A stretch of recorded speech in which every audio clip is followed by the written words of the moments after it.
Hi, I'm Gemma and today I'm going to be using the Noughty 97% natural to the rescue Anti-Frizz Serum to hopefully tame this frizz and give my hair some much needed TLC. First, I wash my hair with the Noughty to the rescue shampoo and then conditioner. To style, I'm going to use the Noughty to the rescue Anti-Frizz Serum. The lightweight silicone-free formula helps to add gloss and prevent split ends. I've just towel dried my hair so it's still a little damp. This helps to lock in moisture until my next hair wash day.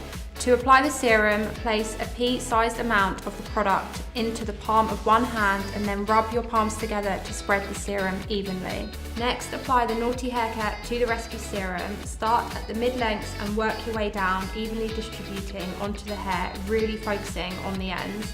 The serum can also be used on dry hair to tame any flyaway for a super sleek style.